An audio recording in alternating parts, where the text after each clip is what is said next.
Welcome back. In this video, we're going to look at some advanced set operations, which is why sets are useful compared to lists and tuples.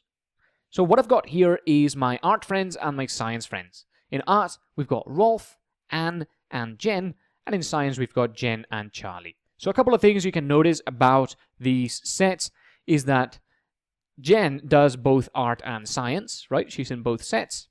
Rolf and Anne do art, but not science. And Charlie does science, but not art.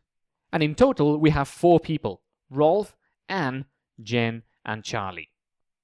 So we can use sets to extract that information from this data. Here's how. Let's get those people that do art, but not science. So we'll say art, but not science. And what you want to do is you want to say art friends dot difference science friends. So the difference gives you which elements are in art that are not in science. So the ones that are in art but not in science means that it's going to do Rolf, Anne, and Jen. It's going to take away all the elements that are here that are also here. So in this case, Jen is in both, so it's going to get taken away, and what you'll get back is Rolf and Anne. Of course, you can do science but not art, and it's just the opposite: science friends, difference, art friends. And what that's going to do is it's going to take your science friends, Jen and Charlie, and it's going to take away those that are in art, so Jen. And it's going to leave you just with Charlie. Let's print those out, and you'll see what I mean. So in the first one, you have Anne and Rolf, but not Jen. And in the second one, you have Charlie, but not Jen. Sometimes what you want is something called the symmetric difference, which is members that aren't in both sets. So what members are not in both sets? Rolf, Anne, and Charlie. So let's get that. So not in both would be art friends dot symmetric difference science friends. So you get Anne, Rolf, and Charlie. So those are the members that are not in both.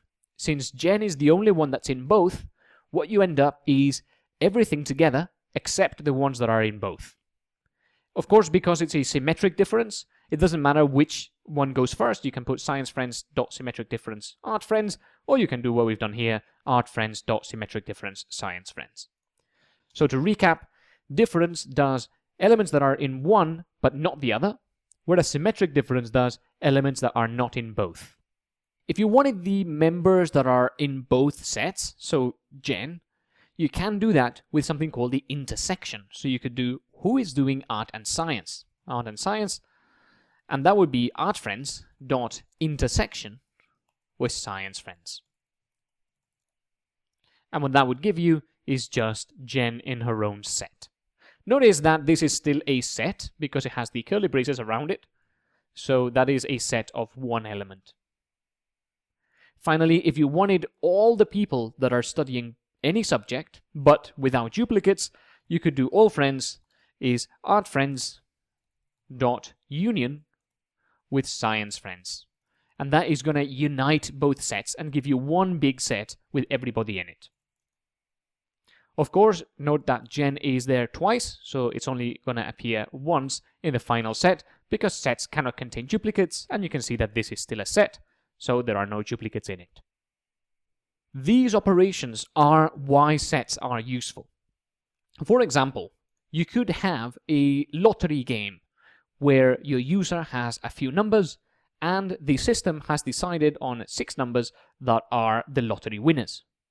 By having them both on sets, you could calculate the intersection of them two, which elements the user has matched with the winning elements, and then calculate the user's winnings like that. And that is in fact going to be one of the challenges for this section. If you're not completely sure when to use each of these data structures, lists, tuples, and sets, don't worry too much. Over time, you will get better at it. And most of the time, you'll be using tuples and lists. Sets are reserved for when you want to use these operations. Thanks for joining me in this video. I hope you've learned something, and I'll see you in the next one.